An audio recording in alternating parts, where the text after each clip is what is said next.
And that is my final review on why Gibsons are terrible, terrible fucking guitars. So go for the best brand that I could ever think of. Go for Harley Benton.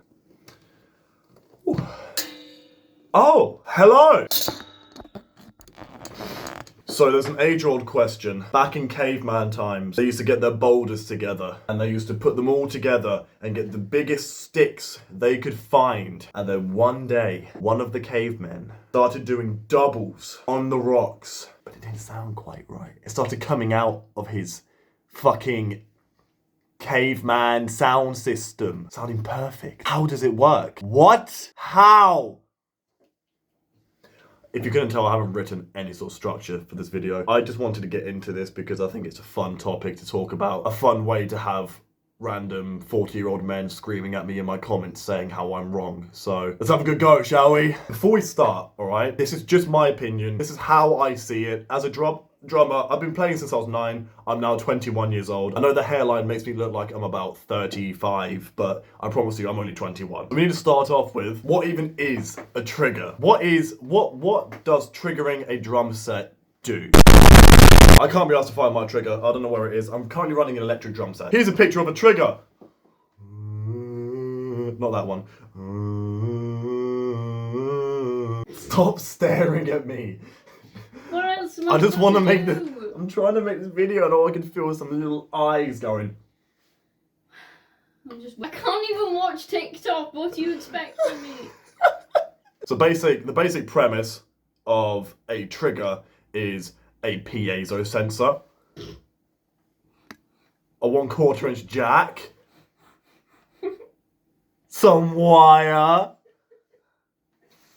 probably some sort of fucking housing around it to stop it from breaking, and then an electric drum module, right? A proper trigger essentially turns your acoustic drum head into an electric drum head. So you can then adjust sensitivity and it comes out as MIDI notes onto your PC instead. So an electric drum kit is a fine example of what a trigger system is, essentially. So here is your example of something that is considered a triggering system. You've got your piezo sensor here, which is what's essentially like a really primal microphone. It has a diaphragm, 2 little cables that come off of it, and then they run into a 1/4 inch jack, which plugs in down here, as you can, you can see that, okay, thank God. And then on top is some closed cell foam, which essentially just spreads out the vibrations and gives it a better protection on that bitch. Don't let that bitch break and shit, you know? Yeah! Now that begs the next question. Wow, this shot is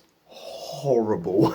So that begs the next question, right? So that's what I'll do. I'll do three things. So we've done what is a trigger. Ding! Aaron, edit in like a tier list, like, 3-question thing and make it all like fancy and shit, So that's number 1. What is a trigger? Now, number 2 is, why would you use a trigger in the first place? What is the point of using a fucking trigger? Why do we need them? Why do you need them? Why'd you need them? Stop hitting like a little bitch! There are many different reasons as to why you would trigger an acoustic drum set, at least anyway. Electric drum set, clearly, is because it needs to have triggers inside of it to work. It's how it fucking works. Why would you trigger an acoustic drum set? Some of the main reasons are things like sample replacement. So if you have an acoustic, you got, what are they called? Are they D-drum, acoustic pro triggers? Stuff them up here. Ta-da! If you're playing your drum set, and you don't like the sound of your toms or something like that, right? Your toms or your bass drum, you can just sample replace something over the top instead. It can make studio engineering easier, depending on how much you use samples and shit like that. At the same time, it can get fucking boring, because everyone uses the same trigger samples and everything like that, and ooh, easy drummer, ooh yay! Some people run hybrid drum kits where you're running mesh heads with triggers on them, so you're basically turning your toms and bass drum and snare into an electric drum kit while still running overhead cymbals, acoustic cymbals with overhead microphones. But the other main reason is speed. I am good job! So, fuck. So here we have my bass drum pad off my electric drum kit, right? Some people actually run these. What's it? Oh, I can't pronounce the bad name. Sangue Sunabog. He used to run two electric drum pads. I think he's gone to a bass drum now. But he used to have 2 of these, just set up for both feet. And then used a Roland Is it Roland? The trigger thing. What this? Oh, look at, oh wow, crazy, right? But imagine basically I've got a bass drum sitting here, big old bass drum, and it's triggered, and it's acoustic bass drum, right? The reason why you want triggers at some point is because when you're playing at a certain speed, mid tempo at like, 140, 150, just that, it's loud enough. You've got the swing on the bass drum itself, and you can hear it the entire way, You can hear it acoustically, you can hear that big bang, so you don't need the trigger. It's for techniques when you start going above around 220, probably above, maybe even 200 above, is where you start needing to trigger, because depending on which technique you use, but majority are the same, whether it's swivel, shit, I can't do swivel, really close ankle technique, like you're just getting right up in there. The actual acoustic drum head doesn't have time to come back on itself anymore once you're going at a certain speed. It doesn't deliver that same punch, and whilst that head is not being able to bounce back as fast, you have to move your beaters closer and closer to shorten that distance to go faster and faster, so the hits are less. That is another reason why you'd want to use a trigger. Now, the thing that pisses people off, usually the heel-toe technique, which is this.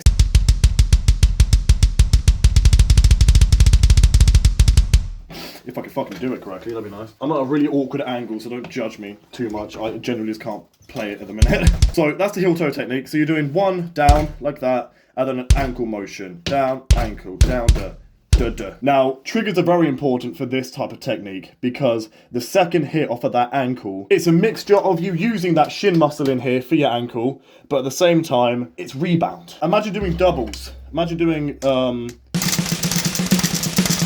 you are using quite a bit of rebound in order to get that beater back for that second hit. In remarks to that, your second hit is going to be quieter, but with triggers, because you're using MIDI notes in order to put them into a mix or whatnot, you can turn the velocity up to 100, no matter what. So no matter how lightly you tap, it comes out as a solid hit every single time.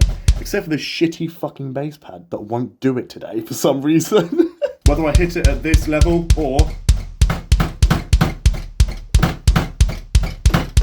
it has the same velocity all the way through.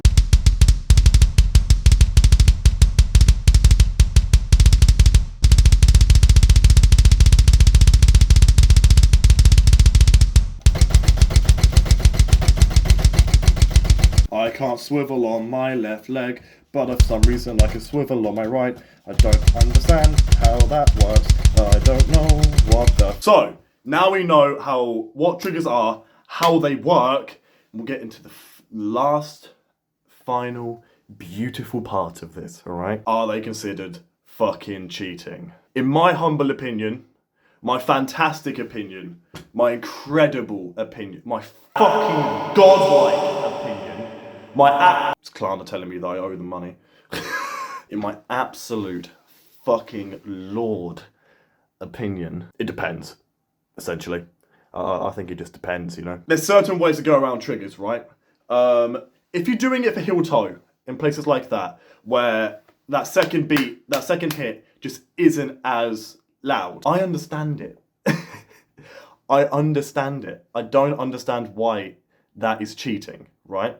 Because let me show you fucking something, alright? Because everyone will go, oh, it's doctored, you just made it loud. Let me show you something, alright? Heel toe itself, like I said, the second beat is lighter, but if I use it, no triggers whatsoever, and I just hit the beats with my feet right now, alright? So I'll do 8 notes first, so da ba ba ba ba ba ba ba.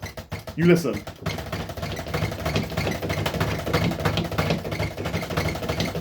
You can hear them. You can hear every single beat that I'm hitting. And that's the thing. I'm hitting every single beat. So it can't be considered cheating if I'm hitting every single consecutive note, one after the other. I can feel the burn in my shin because I'm getting shin splints from the amount of times I played fucking Cal Decap songs. I see it as you're turning a gain knob up on an electric guitar. If a guitarist had really, really low gain and he wanted to do a shredding, tapping solo, would it sound that good if it was absurdly low gain? So in that regards, no. I don't consider it cheating. But in the same way that guitarists use Guitar fucking Pro, whatever it's called, to completely write a riff and then pretend like they're playing it on fucking TikTok, it's the same way that triggers can be used online. The lies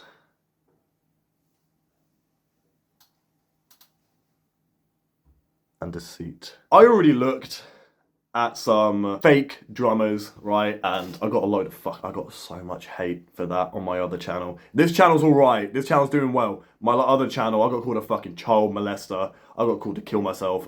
There was plenty of people going nuts at me because of Ricardo, whatever the fuck his name is. Fantastic drummer, incredible drummer, right? And I literally said that in the video. Incredible drummer, but he's clearly fucking doctored it with triggers. Things like that. I don't think it's right to fake drumming videos online. I don't think it's right to fake any sort of videos online. I think it's absurd. You're essentially leading on an audience thinking that they basically see you as this fucking god who can play extremely fast and do all these technical fucking fills and all these, 30-second note fucking heel toe at 597 BPM per second, times by light speed. Once they find out that you've doctored it as well, you lose all those points afterwards. Unfortunately, I get it when I do hear people say that triggers are cheating. There's certain modules in places where you sit there and you're like, this is bullshit, because, drummers are literally, but you can hear throughout the entire song it's, it's like, yeah, sure, you're hitting the notes, but really? So it's like a loaded weapon. It's how you use it. You can either use it for good, you can either use it for bad. Where do you draw the line morally? Where do you draw the line when you're wanting to play the drums? What I think is the biggest issue at the minute with drumming, with musicians, with musical instruments as a whole, is the fact that we judge way too fast and we jump into stuff way too fast. And people fake shit all the time. So we're always on our alert to judge and to get in, to criticize and to, to call out that they're faking it and they're clearly bullshit. There isn't any passion involved anymore. It's just who has the biggest dick on who can play faster. And this drummer can play faster than him, so you must be better. But you listen to him playing and it's literally just nothing, there's no personality there, but he can do it at 350 BPM, so he must be good. So at the end of the day, I think triggers are a fantastic tool in order to keep a drummer's stamina when he's playing live, to aid in a drummer's techniques if he's playing faster BPMs, but they can be used for bullshittery. That's my best opinion, that's my best explanation, and that is my best example of what triggers are, what they can do, and how they are used. If you have any sort of other opinions, please keep it diplomatic in the comments if you're going to start jumping down there, alright? I don't want to see massive rows with each other, nothing stupid. Just leave it up. Understand that we all have different opinions, and we'll always think a different way. We're all human at the end of the day. If there wasn't differentiating opinions in the world, then Gibson would not still fucking exist, would they? So, thank you very much for watching. I hope you found this helpful, and if you didn't, good for you. Just click off and, I don't know, watch someone like fucking Mr. Beast.